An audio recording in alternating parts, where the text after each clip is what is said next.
This is not clickbait. US gaming sales just hit their worst level in over 30 years, and almost nobody is talking about it. Consoles are sitting on shelves, games are missing expectation, layoffs keep happening in the gaming industry. So, what's really happening here, people? This is a temporary dip, or is the entire gaming industry changing right before our eyes? Because once you see the numbers and the reason behind them, it starts to make a lot more sense. Are you not entertained?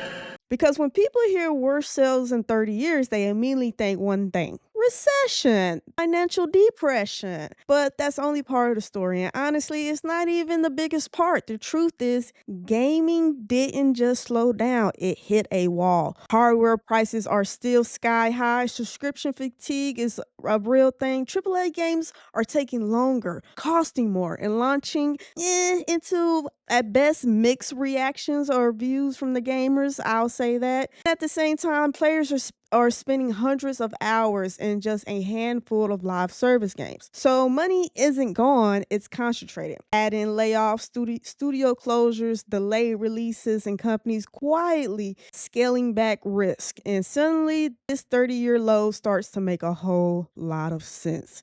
This isn't just about fewer games being sold. It's about a shift in how people play, what they're willing to pay for, and rather the traditional console model still works in 2025 and going forward. And once you look at the data, console by console, genre by genre, you'll realize this isn't a crash, it's a reset. So the real question isn't why sales are down, it's who's going to adapt, and who isn't going to survive, and see what comes next. So with all this news going on, it poses a question. Are consoles dying? Well, US spending on console hardware and physical games is at its lowest in 30 years. Key drivers being fewer must-have exclusives, longer console generations, inflation, squeezing discretionary spending. An important distinction is engagement is not down, but spending behavior has. We've spoken many times on this show that times is getting hard out here, and they're only getting harder. What this actually means is, but consoles aren't dying per se, but they are no longer the primary growth engine. The industry is trying to transition from ownership to access into digital. With launch spikes and long tail monetization, hardware now functions more like a gateway device, not the core product. We've been speaking on this for the last few episodes. Times are coming. Time of change is coming. Be that guy to make this infamous quote, but baby, winter is coming for all of us, the consumers and these corporations. And this is the end result of it. Yeah, so when you look at the micro trends that show seasonal weakness is becoming structure, these aren't just isolated Black Friday sales dips. The sales trajectory has been consistently weakening ever since 2022. In 2022, it shows strong growth. 2023, it was still growth, but it was barely etching out. 2024 was kind of viewed as a slight decline. 2025, oh, shit's hit the fan. Double-digit decline in total in U.S. sales. So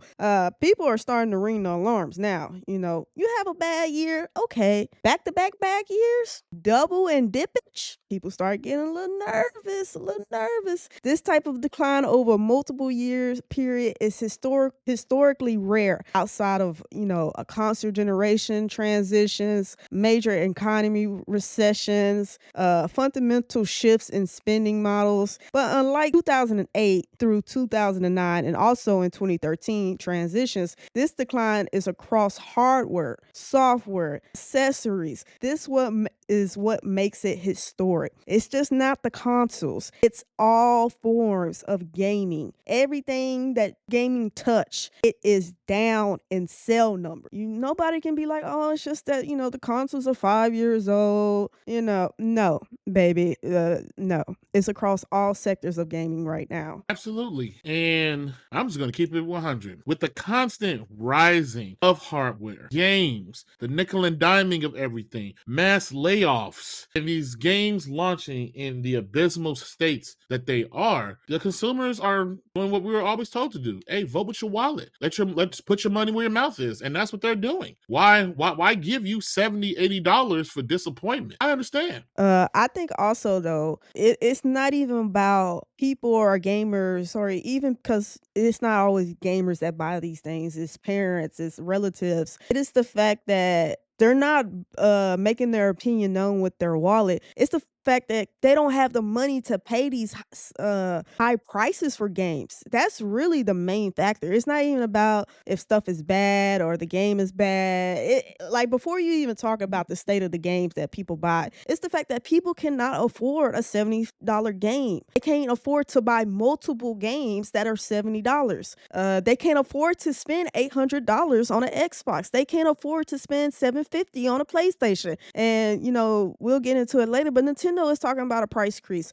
All these chips going up, so it's getting costlier to make. Therefore, it's getting the prices to sell are skyrocketing. It is like a perfect storm hitting at one time that the gaming industry. And at one point back in the day, gaming was looked at as recession proof. I don't know who said that, but it is definitely not. And I think an industry like gaming loves to be in a position where they can dictate the price to the customers. I think we're seeing at this point, customers are dictating the price. No, that $70 ain't gonna cut it. We don't have that. Where I was younger, $50, maybe my mom could get me 2 games, 3 games, over a certain amount of time. Now, a parent look at $70 like, yo, that's like what I need to put in my gas tank. Like, nah, you get one maybe for 4 or 5 months, and you better make it last. Shoot, maybe 6 months. I mean, I don't know what the average parent is saying, but I can only imagine. And I just think